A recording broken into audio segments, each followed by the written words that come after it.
اعوذ باللہ من الشیطان الرجیم، بسم اللہ الرحمن الرحیم۔ السلام علیکم ورحمۃ اللہ وبرکاتہ۔ امید کرتی ہوں کہ آپ تمام خیریت و عافیت سے ہوں گے، اور میری دعا یہی ہے کہ پروردگار عالم آپ تمام کو خیریت و عافیت سے اپنے گھروں میں خوش و خرم، شاد و آباد رکھے، آپ کی ہر دعا، ہر تمنا، ہر التجا کو شرف قبولیت عطا فرمائیں۔ آج جس موضوع کے ساتھ آپ کے سامنے حاضر خدمت ہوئی ہوں،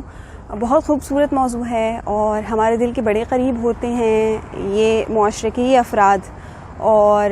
زندگی جینا سکھا دیتے ہیں، چہرے پر مسکراہٹ لے آتے ہیں، اداسیوں کو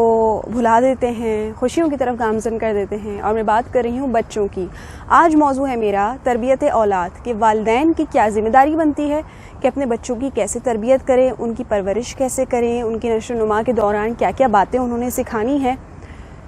تو آج اس حوالے سے بات کریں گے کہ کہیں ہم یہ سمجھ لیتے ہیں کہ ہم نے اسکول بھیج دیا، ہم نے قاری صاحب کے پاس سپارے کے لیے بٹھا دیا، ہم نے ٹیوشنز بھیج دیے، اچھے اچھے ٹیوٹرز لگا دیے، تو کیا ساری ذمہ داری والدین کی ختم ہو گئی؟ اب سارا بوجھ، سارا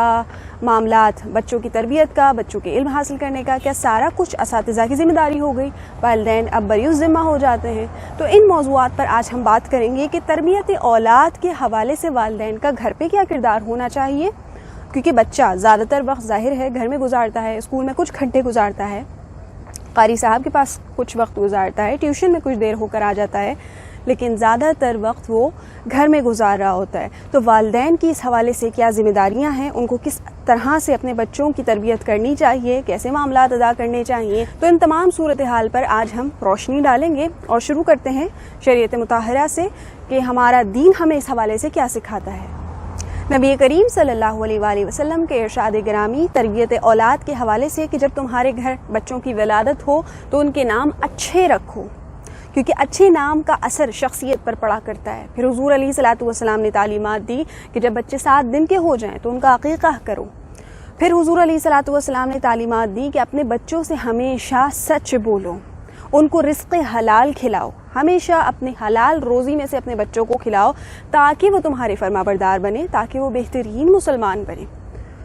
بچوں کے حوالے سے جو تعلیمات دین اسلام ہمیں سکھاتا ہے، جس طرح کہ میں ایک اپنی پچھلی ویڈیو میں بھی عرض کر چکی ہوں کہ بچوں کے ساتھ کبھی بھی سختی والے معاملات نہیں کرنے، انہیں فوراً سے انکار نہیں کر دینا ہے۔ اب آیا والدین کی کیا ذمہ داری بنتی ہے کہ جب بچہ اسکول سے آتا ہے، وہ تھکا ہارا ہوتا ہے، پریشان ہوتا ہے، کچھ چڑچڑا بھی ہوتا ہے، کچھ دن بھر کی پڑھائی کے بعد تھکن بھی ہوتی ہے، کھیل کود بھی ہوتا ہے اسکول میں، ظاہر ہے بچہ آ کے تھک جاتا ہے، پھر وہ ماں سے گھر میں آنے کے بعد بے جا ضد کرتا ہے، آج مجھے یہ نہیں کھانا، آج مجھے سونا ہے، آج مجھے ابھی یونیفارم نہیں چینج کرنا۔ ان تمام باتوں کو سے جان چھڑانے کے لیے والدین اکثر بچوں کو کارٹونز لگا دیتے ہیں، گیجٹس دے دیتے ہیں کہ بیٹا ٹیبلٹ چلا لو، لیپ ٹاپ پہ کوئی کارٹون دیکھ لو۔ اس وقت وہ وقت ہوتا ہے جب بچوں کو سکھایا جائے، بچوں کو بتایا جائے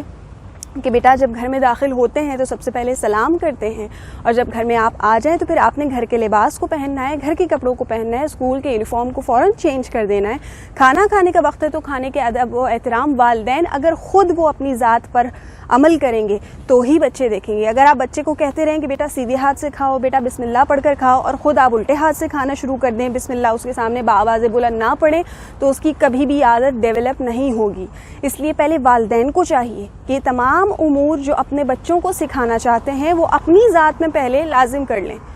جب بات کریں تو اچھی گفتگو کریں، سلام سے اپنی بات کا آغاز کریں، کھانا کھائیں تو بسم اللہ پڑھیں، کھانے کی برکتیں، کھانے کی فیض و برکات بتائیں، کھانے کے بعد اللہ کا شکر ادا کرنا سکھائیں۔ اور اسی طرح جب بچوں کے ساتھ کھیلا جا رہا ہو تو کھیل کھیل میں بچوں کو بہت ساری باتیں، بہت ساری چیزیں سکھا دی جاتی ہیں۔ مثال کے طور پہ اگر بچے کھیل رہے ہیں اور وہاں کوئی چیٹنگ کر رہا ہے تو آپ چیٹنگ کے خلاف اس سے بات کر سکتے ہیں اس موضوع پر کہ بیٹا چیٹنگ کرنا اچھی نہیں ہے، اپنی محنت سے کامیابی حاصل کرنی چاہیے، اور اپنی محنت کے بلبوتے پر محنت کر کے آگے بڑھنا چاہیے۔ چیٹنگ کرنا جو ہے وہ اچھے لوگوں کا راستہ نہیں ہے۔ جب بچے کو آپ کھیل میں یہ سکھا دیں گے کہ چیٹنگ کرنا بری بات ہے، تو وہ دنیا کے کسی بھی امتحان میں، چاہے وہ اسکول ہو، چاہے کہیں اور زندگی کا کوئی مرحلہ ہو، وہ کبھی چیٹنگ نہیں کرے گا۔ کیوں؟ کیونکہ اس کے والدین نے اس کو بات سکھائی ہے۔ ہاں، لیکن اگر والدین بھی چیٹنگ جیسی عادت سے محفوظ رہیں، اپنے آپ کو روکے رکھیں اور بچے کے سامنے ایسا کردار پیش کریں کہ نہ ہم یہ کام کرتے ہیں نہ اس کام کو پسند کرتے ہیں، تو یقیناً بچے والدین کی بتائی ہوئی راہ پر چلیں گے۔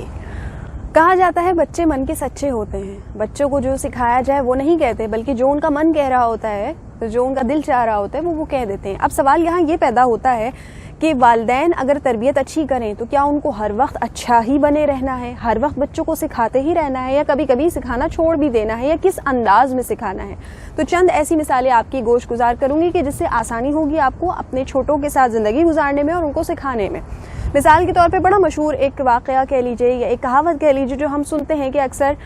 ایک بچے کے گھر میں دروازے کی بیل بجی اور والد صاحب نے جب دیکھا کہ کوئی ایسے شخص ہے جن سے وہ ملنا نہیں چاہتے تو انہوں نے بچے کو کہہ دیا جو 4-5 سال کی عمر کا تھا، اس کو کہہ دیا کہ بیٹا جا کر دروازے پر انکل کو کہہ دو کہ ابو گھر پر نہیں ہے، اور وہ بچہ معصومیت سے گیا اور اس نے کہہ دیا کہ پاپا کہہ رہے ہیں کہ پاپا گھر پر نہیں ہے۔ تو یہ اب بچے کی من کی بات تھی، وہ نہیں سمجھ سکا کہ مجھے جھوٹ بولنا تھا کہ دراصل ابو نہیں کہہ رہے، بس یہ کہنا ہے کہ ابو گھر پر نہیں ہے، ابو کہہ رہے تو پھر تو ظاہر ہے جھوٹ پکڑا جائے گا، لیکن اس نے والد کی بات سنی اور جا کر کیا کہہ دیا کہ ابو کہہ رہے ہیں کہ وہ گھر پر نہیں ہے۔ تو بچے کی من کی بات سامنے آ گئی۔ تو بچے کا من جو ہوتا ہے، دل جو ہوتا ہے، وہ اللہ رب العزت نے بالکل صاف ستھرا رکھا ہوا ہے۔ جیسے جیسے ہم گرو کرتے ہیں، جیسے جیسے ہم بڑے ہوتے ہیں، پھر اس میں ہمارا جب شعور پیدا ہوتا ہے تب ہمیں پتہ چلتا ہے کہ ہم نے کہاں صحیح بولنا ہے، کہاں غلط بولنا ہے۔ تو جو جس راہ پر نکل جاتا ہے اس کا دل اتنا ہی یا تو نرم ہو جاتا ہے نیکیوں کی وجہ سے، یا اتنا ہی سخت ہو جاتا ہے گناہوں کی وجہ سے۔ ایک اور مثال آپ کی گوش گزار کرنا چاہوں گی کہ ایک دروازے کی ڈور بیل بجی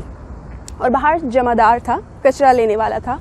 بچے نے دیکھا اور بچے نے آ کر امی کو بتا دیا امی کچرے والا آیا ہے۔ اب عموماً ہمارے گھروں میں بھی یہی جملہ استعمال کیا جاتا ہے کہ کچرے والا آیا ہے۔ بچے نے جب جا کر امی کو یہ کہا کہ کچرے والا آئے تو امی نے اس کو کیا سکھایا؟ امی نے کہا بیٹا وہ کچرے والا نہیں ہے، وہ تو صفائی والا ہے، وہ تو ہمارے گھر کا کچرا بھی لے کر چلا جاتا ہے، کچرے والے تو ہم ہیں۔ لہٰذا اس کو یہ بات سکھا دی گئی کہ پیشہ چاہے چھوٹا ہو چاہے بڑا، ہمیں ہر انسان کی رسپیکٹ کرنی ہے۔ اگر اس کا کام کچرا اٹھانا ہے تو ہم نے اس کا نام نہیں رکھ دینا کہ یہ کچرے والا ہی ہے، ہم نے اس کو یہ کہنا ہے کہ یہ صفائی والا ہے، جب وہ ایسا اچھا انسان ہے کہ وہ تو ہمارے گھر کی بھی گندگی اٹھا کر لے جاتا ہے۔ بچے کے دل میں رسپیکٹ بھی آ گئی، بچے کو بات بھی سمجھ میں آ گئی، آئندہ وہ ہر پیشے سے تعلق رکھنے والے انسان کو عزت کی نگاہ سے دیکھے گا۔ تو یہ چھوٹے چھوٹے کلمات، چھوٹی چھوٹی باتیں ہوتی ہیں کہ جن کو آپ کو خیال رکھنا چاہیے کہ جب بچے بات کر رہے ہوں تو ان کو تمیز سے بات کرنا، اچھے سے بات کرنا سکھا دیں، ان کے ساتھ ایسے الفاظ کا استعمال کریں جو ان کے دماغوں پر، ان کے ذہنوں پر نقش رہیں، اور اس کے بعد وہ ان باتوں کو اپنی پوری زندگی میں عمل کرتے رہیں۔ تو اس کے لیے پہلا عمل ہمیں کرنا ہوگا، والدین کو کرنا ہوگا، بڑوں کو کرنا ہوگا، اور وہ یہی ہے کہ ان کو خود اپنی ذات میں جو برائیاں ہیں ان کو ختم کر کے اچھائیاں پنہا کرنی ہوں گی تاکہ وہ بچوں کے ساتھ خالص رہیں۔ اور جب خالصتاً اللہ اور اس کے رسول صلی اللہ علیہ وآلہ وسلم کے لیے تربیت کی جائے گی تو اس میں برکت بھی ہوگی، اور ہماری آج کے جو بچے ہیں جو کہ کل کے نوجوان بنیں گے وہ انشاءاللہ ایک بہترین مسلمان کی صورت میں دنیا میں اجاگر ہوں گے اور کامیابیاں بھی حاصل کریں گے۔ اور ایک بات اور آپ کو بتاتی چلوں کہ جب ہم کسی کو چھوٹی سی نیکی سکھا دیتے ہیں، چاہے وہ ہماری اولاد ہو یا کوئی کزن ہو، کوئی بھی چھوٹا بچہ ہو، جب تک وہ زندگی میں وہ عمل، وہ نیکی کرتا رہے گا، ثواب ہمیں ملتا رہے گا، چاہے ہم اس دنیا میں ہوں یا اس سے کوچ کر جائیں۔ اللہ رب العزت ہم سب کو عمل خیر کی توفیق عطا فرمائے۔ میری بات اگر آپ کو سمجھ میں آئی ہو، اچھی لگی ہو، تو اس ویڈیو کو صدقہ جاریہ سمجھ کر زیادہ سے زیادہ شیئر کیجیے گا۔ میری یوٹیوب چینل کو ضرور سبسکرائب کر لیجیے گا، بیل آئیکن کے بٹن کو بھی پریس کر دیجیے گا۔ میں انشاءاللہ پھر کسی اچھے موضوع کے ساتھ آپ کے سامنے حاضر خدمت ہوں گی۔ تب تک اپنا اور اپنے بچوں کا بہت اچھا خیال رکھیے گا، بڑی اچھی پرورش اور تربیت کیجیے گا۔ اللہ رب العزت ہم سب کا حامی و ناصر ہو۔ فی امان اللہ۔